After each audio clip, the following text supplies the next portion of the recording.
Hello दोस्तों, channel पर आपका एक बार फिर से वेलकम है। तो ये अभी एडमिशन नोटिस आया है RIMC की तरफ से देहरादून। ये RIMC है क्या, ये आप स्क्रीन पे देख सकते हैं। राष्ट्रीय Indian military college, RIMC Dehradun. ये एडमिशन नोटिस है, बॉयज एंड गर्ल्स दोनों के लिए। ये डायरेक्टरेट ऑफ एजुकेशन की तरफ से आया है और इसमें जो एडमिशन्स होना है 2023 में, ये उसके लिए सर्कुलर है।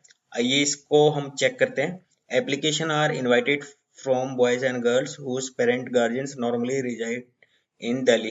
तो जो दिल्ली के निवासी हैं, ये सिर्फ उन्हीं के लिए for the admission for the term starting January 2023। तो 2023 से जो सेशन शुरू होगा जनवरी से, ये उसके लिए जो भी अपने बच्चों को यहाँ पढ़ाना चाहते हैं मिलिट्री कॉलेज में, तो वो इस सर्कुलर को जरूर ध्यान से देखें। और जो इसकी प्रक्रिया है, कैसे अप्लाई करना है, क्या एप्लीकेशन फीस देनी है, वो सब जानकारी इसमें दी गई है। आइए अब चेक करते हैं इसमें एलिजिबिलिटी एज क्या है, कि बच्चे को अगर आप चाहते हो वहां पर डालना तो उसके लिए एज क्राइटेरिया क्या है। Candidate should not be less than 11.5 years, 11.5 साल से कम नहीं होना चाहिए। And should not have attend the age of 13 years age on 1 January 2023। और 1 जनवरी 2023 को वो 11.5 साल से नीचे नहीं होना चाहिए और 13 साल से ऊपर नहीं होना चाहिए, अगर आप चाहते हो कि वो बच्चा इसमें आप उसका फॉर्म अप्लाई करना चाहते हैं। फॉर्म फिल करने के बाद स्टूडेंट को एक एंट्रेंस टेस्ट भी देना होगा और उसमें रैंक लाने के बाद ही एडमिशन आपको दिया जाएगा। The candidate should not be born earlier than 2 January 2010 and not later than 1 July 2011।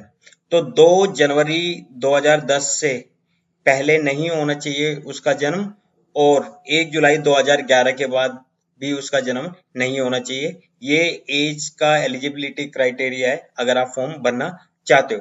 अब बात करते हैं इसके एजुकेशन क्वालिफिकेशंस की। The candidate either be studying in class 7th और have passed class 7 from any recognized school at the time of admission to RIMC on 1 Jan 2023। तो जो student है जिसको आपने स्कूल में डालना है, वो या तो 7वीं क्लास में पढ़ता होना चाहिए या 7वीं क्लास पास कर चुका होगा। एजुकेशनल क्वालिफिकेशन है। अब बात करते हैं जो फॉर्म है वो आपको कैसे फिल करना, उसका प्रोसीजर क्या है। Procedure to obtain application form. तो इसमें एक ऑनलाइन पेमेंट आपको पे करनी होगी। The prospectus cum application form and the booklet of all question paper can be obtained by making online payment of 600 for general candidates and 555 for SC/ST candidates on RIMC website. तो यहाँ पर ये इन्होंने website दी हुई है www.rimc.gov.in। ये government की website है। इस पे जाके जो जनरल कैटेगरी के स्टूडेंट्स है, जनरल और OBC, उनको 600 रुपए की फीस देनी होगी, और जो SC और ST कैंडिडेट्स है उनके लिए 555 रुपए की उनको फीस देनी होगी। On the receipt of the payment the prospectus cum application form and booklet of old question paper will be dispatch by speed post only. तो फीस पेमेंट करने के बाद इसका जो एप्लीकेशन फॉर्म है और प्रोस्पेक्टस और कुछ पिछले साल के जो क्वेश्चन पेपर है, वो आपको डाक विभाग जो स्पीड पोस्ट होती है उसके द्वारा आपके एड्रेस पे भेज दिया जाएगा। ऑनलाइन पेमेंट का ये ऑप्शन है। दूसरा जो ऑप्शन है फीस पे करने का, वो है बाय सेंडिंग डिमांड ड्राफ्ट। आप डिमांड ड्राफ्ट बना के भी कोरियर कर सकते हो। The prospectus cum application form and booklet of all question paper can be obtained by sending a written request with a demand draft of 600 for general candidates and 555 rupees for SC/ST candidates along with caste certification in favor of Commandant RIMC Dehradun, Drohi Branch, State Bank of India, Tel Bhavan, Dehradun, Bank code 01576 Uttarakhand. तो यहाँ पर इन्होंने बता रखा है कि अगर आप डिमांड ड्राफ्ट भेजना चाहते हो तो किस नाम से बनेगा। द कमांडेंट RIMC देहरादून के नाम से बनेगा। और ये बैंक की डिटेल्स भी दी गई है। अगर आप जनरल कैटेगरी से डिमांड ड्राफ्ट भेजना चाहेंगे तो आपको 600 का डिमांड ड्राफ्ट बनाना होगा, और अगर आप SC/ST कैटेगरी में आते हैं तो आपको डिमांड ड्राफ्ट के साथ आपका जो कास्ट सर्टिफिकेट है उसकी भी एक जीरोक्स जो फोटोकॉपी है वो साथ में भेजनी होगी। एड्रेस आपका क्लियर लिखा होना चाहिए कैपिटल लेटर्स में, पिन कोड सही होना चाहिए, उस पर कॉन्टेक्ट नंबर सही होना चाहिए, क्योंकि इसमें लिखा हुआ RIMC will not be responsible for any postal delay और loss in transit of prospectus caused by illegible और इनकम्प्लीट एड्रेस। अगर आपका एड्रेस गलत हुआ है या कुछ और उसमें गलती पाई जाती है तो RIMC जिम्मेवार नहीं है कि आपके पास फॉर्म पहुंचा है या नहीं पहुंचा है। तो उन्होंने सही पता साफ साफ लिखावट के साथ सही पिन कोड के साथ एड्रेस की डिमांड की है। The delay on the part of postal department is not the responsibility of RIMC। तो पोस्ट विभाग की तरफ से अगर कोई देरी होती है, डेट निकल गई और तब जाके आपको कुछ मिलता तो उसमें इनकी कोई जिम्मेवारी नहीं है। सबमिशन ऑफ एप्लीकेशन, तो जो एप्लीकेशन अब आपको मिल जाएगी तो वो कैसे सबमिट करनी है। Duly field application in duplicate along with documents mention in prospectus should reach examination cell room number 222A Directorate of Education Old Secretariat Delhi 110054 by 25th April 2022।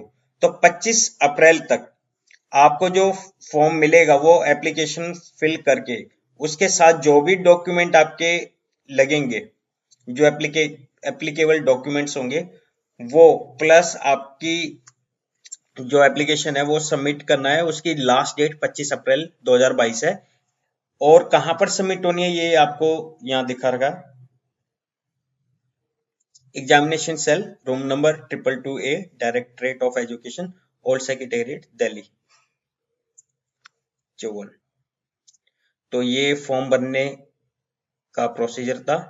अब इसमें कुछ पॉइंट्स बताए हैं, नोट्स, इसको भी चेक कर लेते हैं। The application form issued by RIMC only shall be valid, locally printed, photocopied and without RIMC hologram bracket में seal application form shall not be accepted।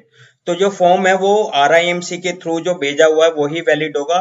किसी भी फॉर्म की फोटोकॉपी या कहीं और से लिया गया फॉर्म वैलिड नहीं है, वो रिजेक्ट कर दिया जाएगा।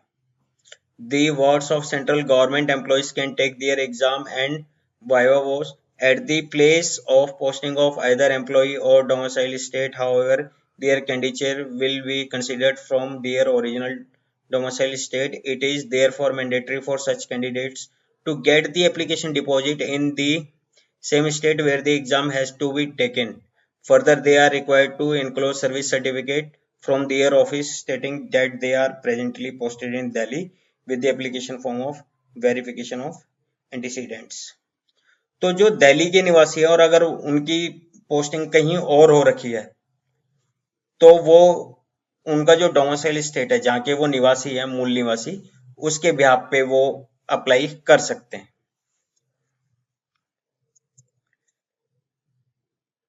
और इसी सर्कुलर का ये हिंदी में भी दिया हुआ है जो आप स्क्रीन पे देख रहे हैं।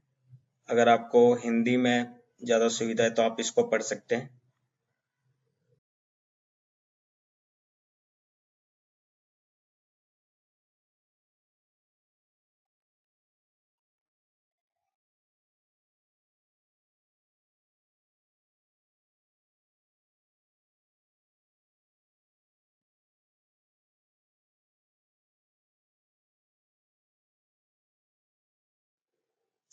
उम्मीद करता हूँ आपको वीडियो अच्छी लगी होगी। वीडियो अच्छी लगी है तो लाइक और शेयर जरूर करें।